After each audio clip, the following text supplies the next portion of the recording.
Olá, tudo bem? Nesse vídeo a gente vai estar falando um pouco sobre programação orientada a objeto.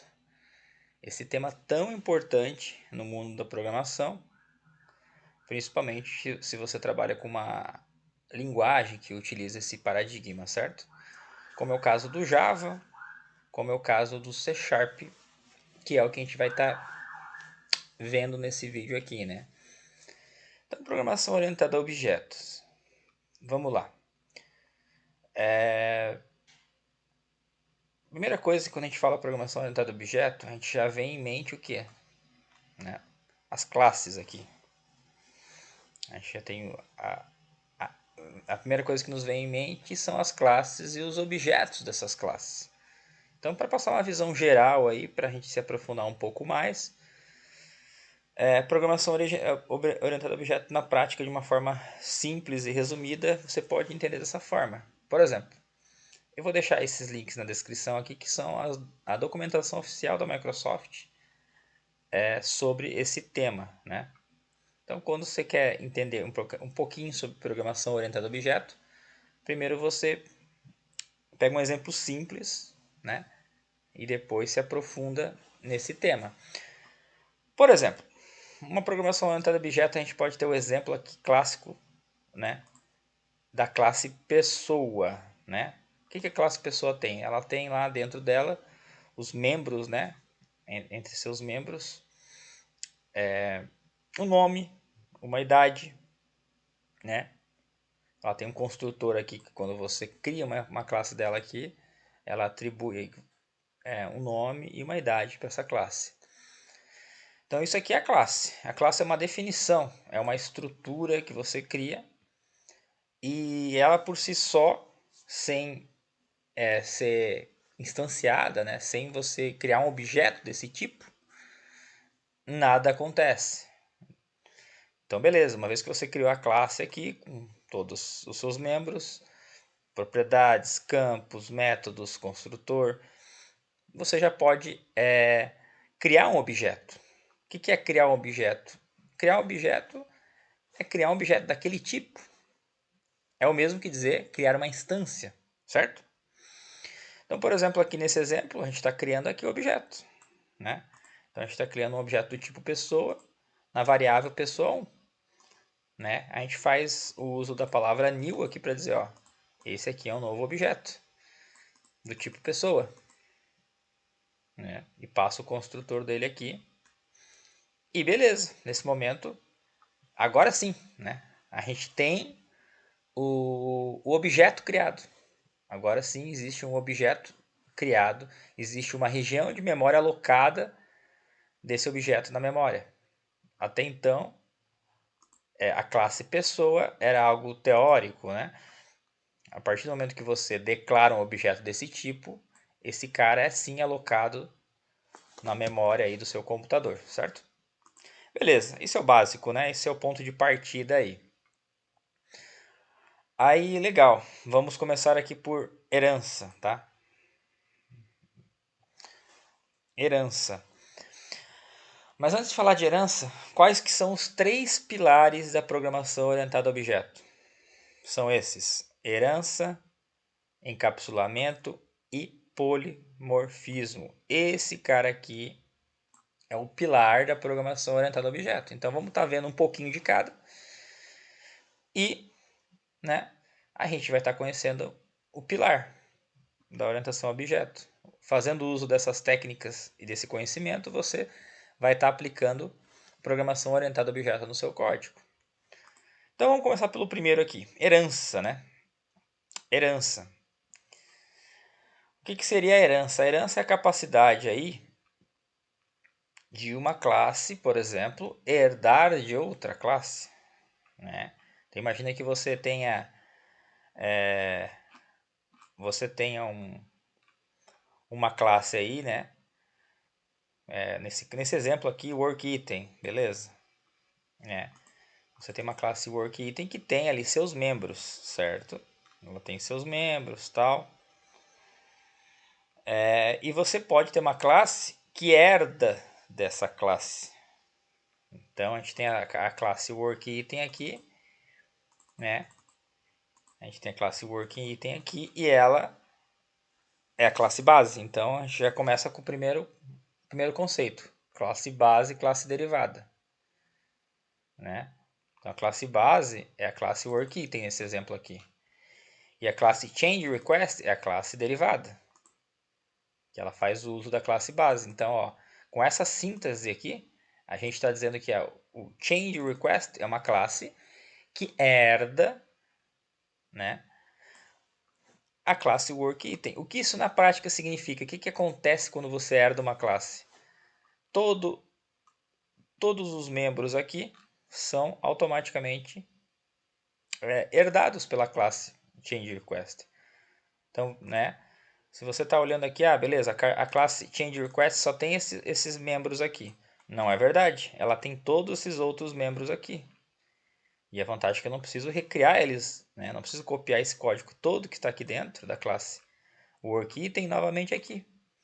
Todos aqueles membros aqui da classe base, que são herdadas pela classe derivadas, estão aqui dentro, implicitamente, de forma implícita. Então você consegue, se eu quiser usar esse método aqui, update, esse método que tem aqui dentro, eu consigo acessar ele. Eu basta vir no código aqui e dar um update, código que identifica que aquela classe possui aquele cara lá.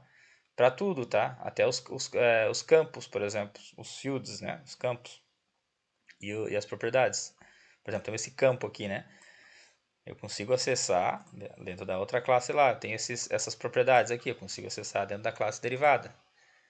Tá? Beleza. É isso. Herança é isso. Em C Sharp você consegue, em relação à classe, você tem que sempre herdar. Você consegue herdar uma classe, não consegue fazer uma herança múltipla, né? Pode ver aqui que eu só consigo herdar uma vez. Eu não conseguiria fazer mais heranças aqui, né? A herda de outra classe. Isso quer dizer que existe essa limitação aí. Bom, até existe. Só que isso acontece de forma cascateada. Por exemplo, eu posso criar uma outra classe, poderia criar uma outra classe que agora herdaria, né? Imagina que eu crio mais uma classe aqui embaixo, nesse exemplo. E essa classe, Change Request, eu vou criar uma classe nova que herda de Change Request. Então veja, Então imagina que eu crio uma classe nova chamada classe ABC. ABC herda Change Request. O que isso na prática quer dizer? Que a classe ABC, que herda Change Request, possui todos os membros da classe Change Request, mas também possui todos os membros da classe WorkItem. Exatamente dessa forma, certo? Então, você consegue fazer essa hierarquia, né? Essa hierarquia de classes. Tanto é que em C Sharp, né? Todas as classes, C Sharp aí dentro do .NET, todas as classes herdam, elas são herdadas, né? De uma forma implícita aí que você não está declarado no código, mas elas automaticamente herdam a classe Object.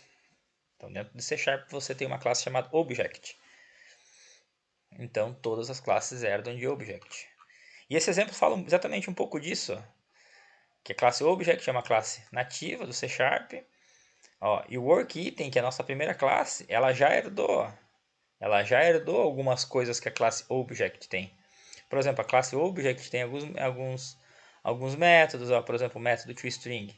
E ela herda também. Se eu vier na classe WordItem, ela já está acessível. E a classe WordItem foi uma classe que você, programador, escreveu e ela já por natureza, como ela, né, implicitamente ela já herda o objeto, ela já tem todos aqueles membros ali, campos, métodos disponíveis. Então esse é o primeiro ponto, herança, certo? Esse é o conceito básico de herança. Uma classe herdar de outra, que uma classe que você cria nova e ela já vai estar herdando de objeto, da classe Object, certo? E assim, e por aí vai. E daí, claro, né, a gente tem mais conceitos aqui, que você pode estar lendo a documentação aí, que são o quê? Né? Aí a gente vai se aprofundar um pouco mais, que daí são outros conceitos aqui que você pode estar lendo na documentação. Vamos falar de forma resumida aí, por exemplo, métodos abstratos virtuais. Então, quando você marca um método aqui numa classe base que você quer herdar como um método virtual, significa que lá na outra classe, na classe derivada, né, você pode sobrescrever aquele comportamento, certo? Nesse exemplo a gente tem alguma coisa aqui nesse sentido. Vamos dar uma olhada aqui nesse exemplo, por exemplo. Né? A gente tem aqui, ó, essa minha primeira classe aqui, que automaticamente o C# herda de object, né?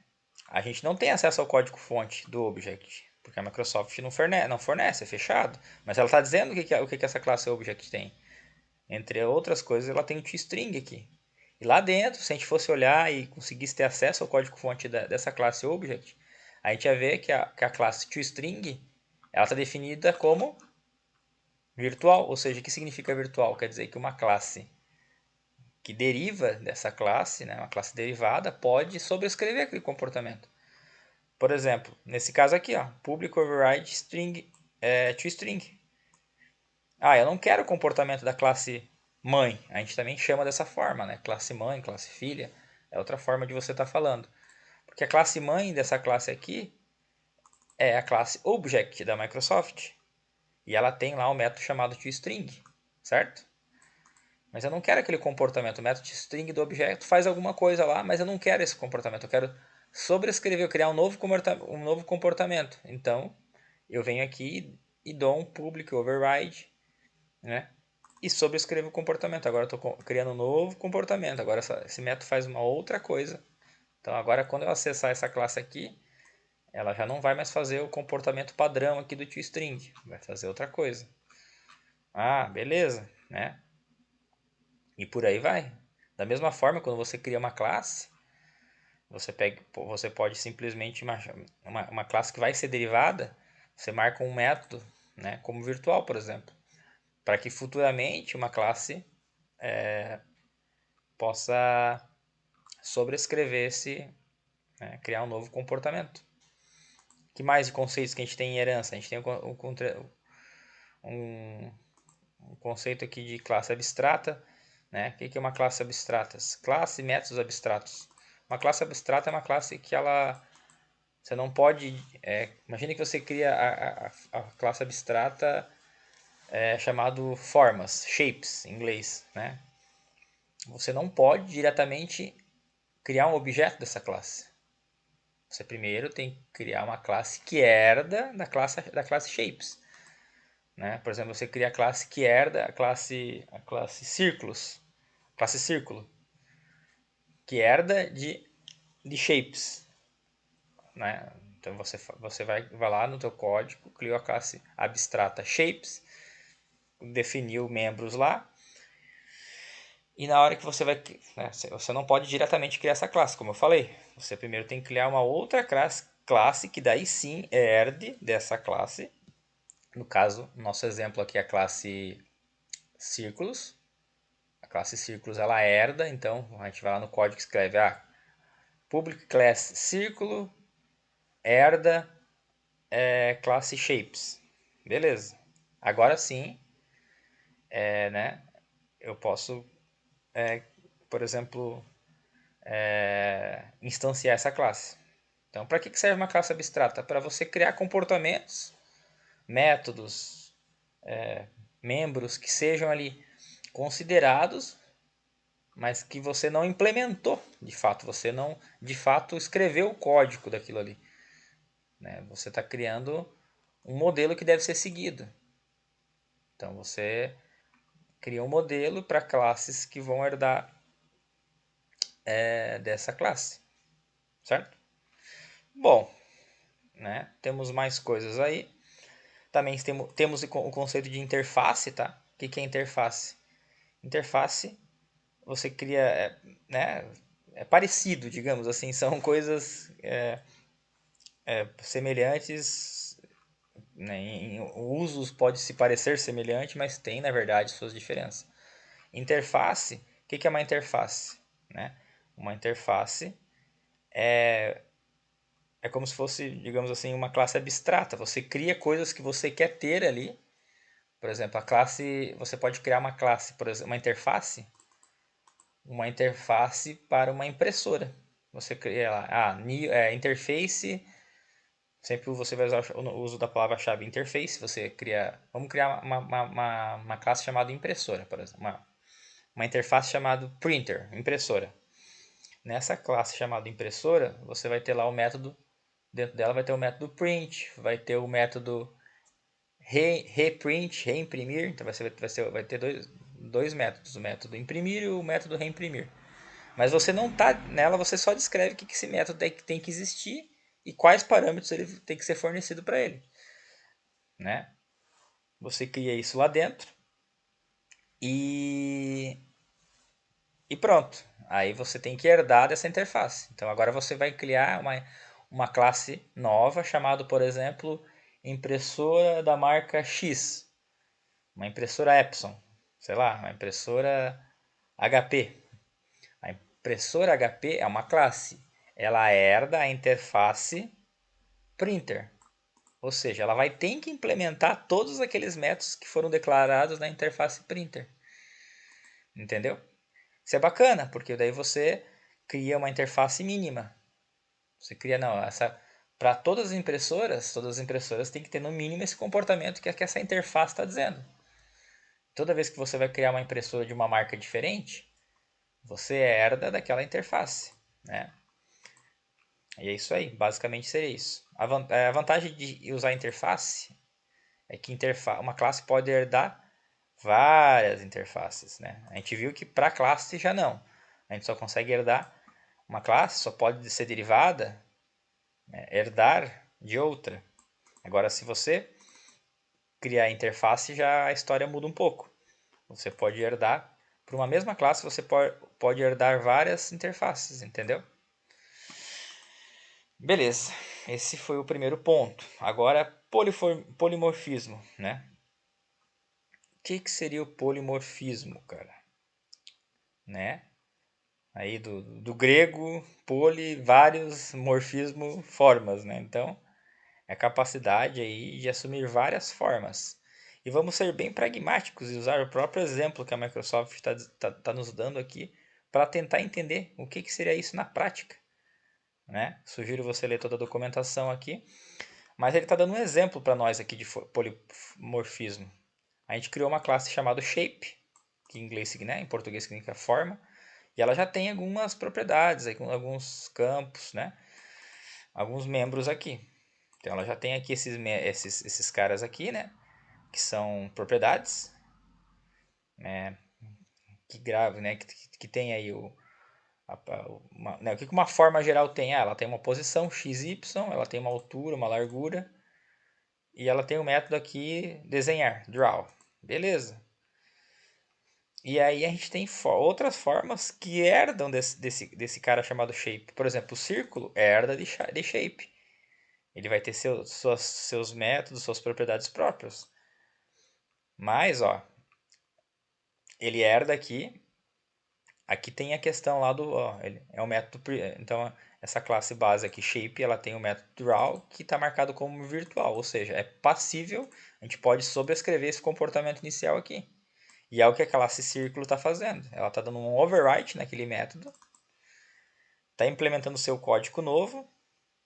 Eu não quero que ela faça isso aqui, quando chamar esse método.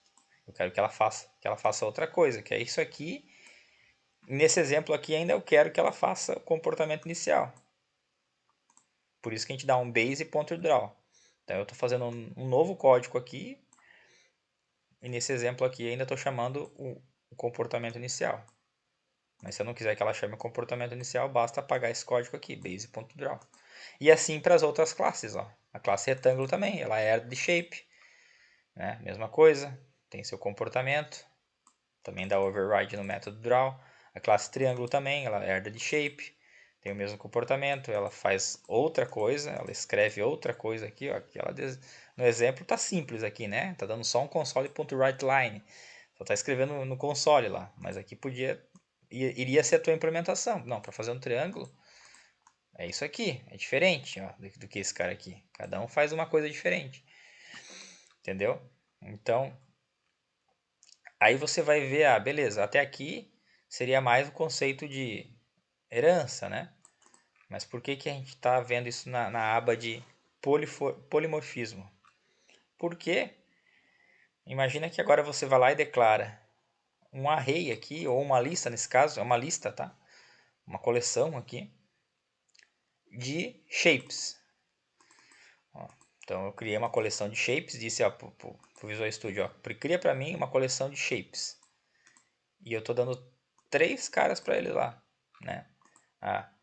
Como esses caras aqui todos herdam de shapes, eles podem estar aqui, entendeu? Né? Você poderia até colocar aqui dentro new shapes, embora não faça muito sentido, né? Por isso que ele deu o exemplo aqui, criando 3 instâncias dos 3 objetos, do retângulo, do triângulo e do círculo. E daí se eu fizer um for each aqui, ó, ou seja, se eu varrer essa lista e saindo desenhando, dando aquela variável shape lá, que contém uma lista, que é uma lista, .draw, aqui ele está mostrando o poder e o uso do polimorfismo. Opa! Ele está usando o uso do polimorfismo. Por quê? Embora estou dando chamando o mesmo método, né?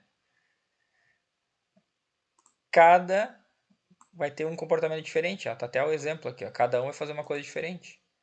Porque isso aqui é o polimorfismo na prática, certo? O método triângulo vai chamar o seu método, que deu override. O método triângulo vai chamar o seu método, draw. E o método o círculo vai chamar o seu método, né? Draw. Entendeu? Então, isso aqui é o polimorfismo, de forma resumida, né? Então, se você for estudar polimorfismo, você vai ver que essa questão está né, muito relacionada ao membro, a declarar uma variável, né, a declarar um método, como virtual, por exemplo.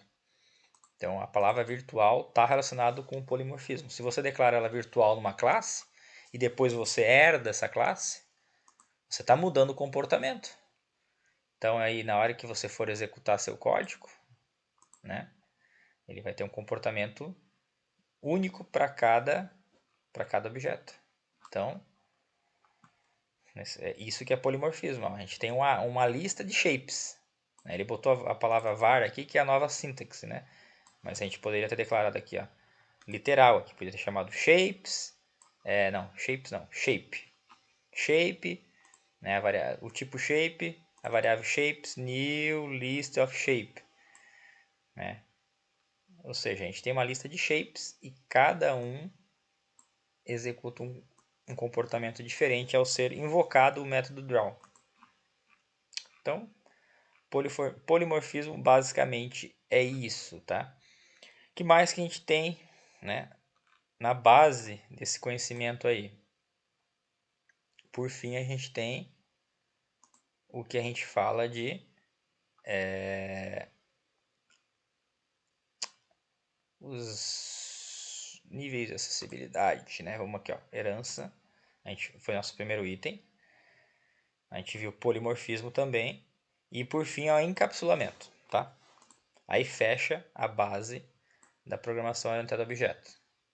Então vamos ver um pouquinho de encapsulamento. O que é encapsulamento? É um tema mais tranquilo, porque o encapsulamento não tem uma aba aqui, tá? Específica para encapsulamento, mas se você procurar algum outro material aí que tem na internet também, posso deixar o link aí. Você vai ver que encapsulamento tem a ver com o quê? Com o modificador de acesso. Então, quando falou encapsulamento na programação orientada a objeto, tem a ver com nível de acesso. O que seria o nível de acesso?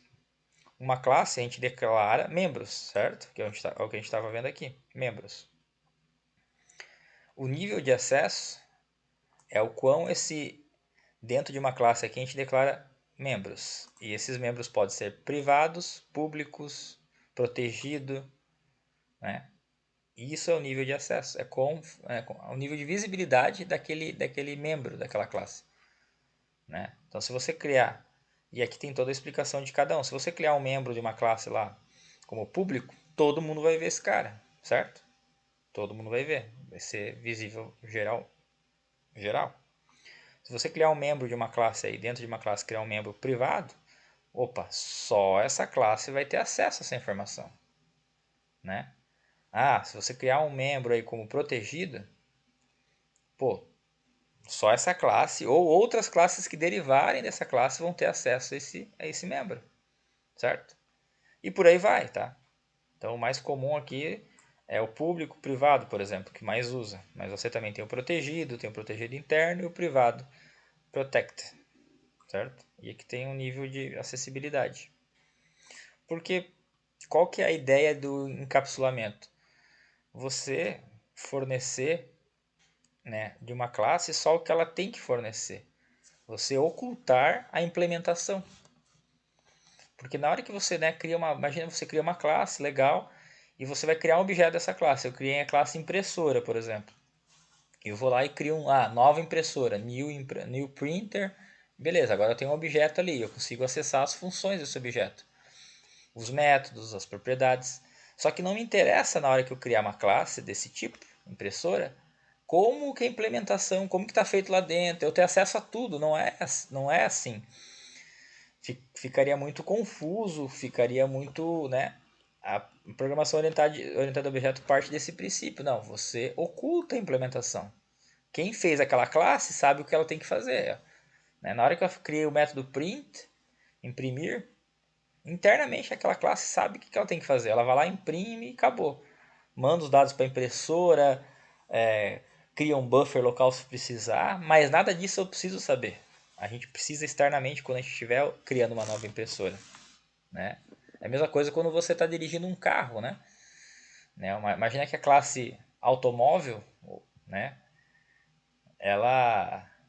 A classe carro, por exemplo, ela tem lá um método chamado, né, dirigir. Ela tem um método chamado frear. Ela tem um método chamado acelerar. Você simplesmente cria um objeto do tipo carro, do tipo automóvel, né? E acessa aquele método. Não, agora eu dou um método acelerar e passa como parâmetro a velocidade que você quer acelerar. Pronto.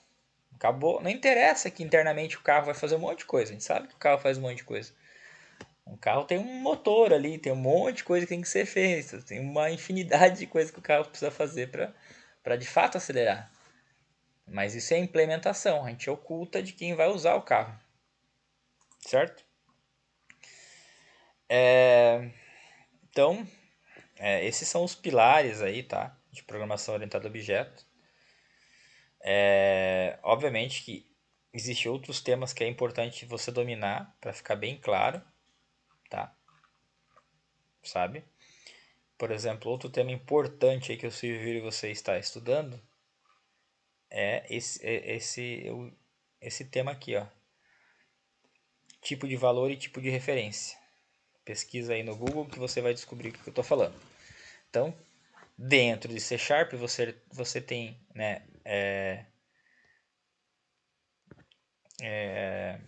coisas, digamos assim, que são do tipo de valor e coisas que são do tipo de referência. Né? O que isso quer dizer? Isso é um conceito mais avançado, digamos assim. Mas, por exemplo,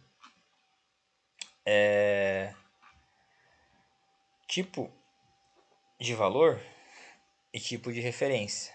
Uma classe é tipo de referência. Deixa eu ver se tem algum exemplo aqui bacana aqui para mostrar para vocês. Uma classe é do tipo de referência. Deixa eu achar um exemplo aqui, ó. Vamos ver aqui, herança, talvez aqui tenha um exemplo legal para a gente estar mostrando. Talvez aqui em polimorfismo, vamos ver aqui.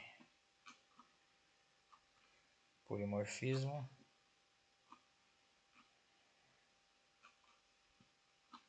Aqui não tem um exemplo legal não, herança, objeto, aqui tem um exemplo legal.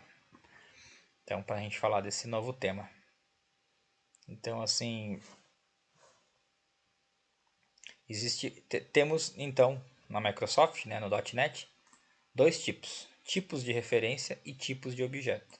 Uma classe é do tipo de referência. O que isso significa? Né? Que quando você está... né, temos uma explicação bem completa aqui. Ó. Contém uma referência ao endereço do objeto. Então, Quando a gente cria uma classe nova aqui, ó, por exemplo, new person, né? A pessoa 1 é uma nova, a gente criou uma instância da classe person. Beleza. Então agora a gente tem uma pessoa aqui, tem uma instância aqui. Agora se a gente declarar uma segunda pessoa e dizer que ela é igual a pessoa 1, a gente não tem duas pessoas aqui na verdade. A gente tem duas variáveis, tudo bem, a gente tem duas variáveis, a gente tem pessoa 1 e pessoa 2, mas ambas apontam para a mesma pessoa. Elas têm a mesma referência, então se eu mudar a idade da pessoa 2, você vai perceber que a pessoa 1 também vai mudar, né? Ah, beleza, você consegue evitar esse comportamento aqui, né, na hora de criar a pessoa 2, você vai dar um new person aqui. Aí ele vai criar uma nova referência para a pessoa 2. Mas entendeu? Não sei se ficou claro. Né? A classe ela tem esse comportamento, ela é uma referência. Né? Se você não usar a palavra-chave new aqui, e você passar como uma igualdade aqui, uma pessoa que já existe, né? Você está falando assim, ó, esses dois caras aqui têm a mesma referência. Então, no fundo, é a mesma região de memória que o C# está alocando. Então, se você mudar a pessoa 1, automaticamente você está mexendo na pessoa 2. Certo?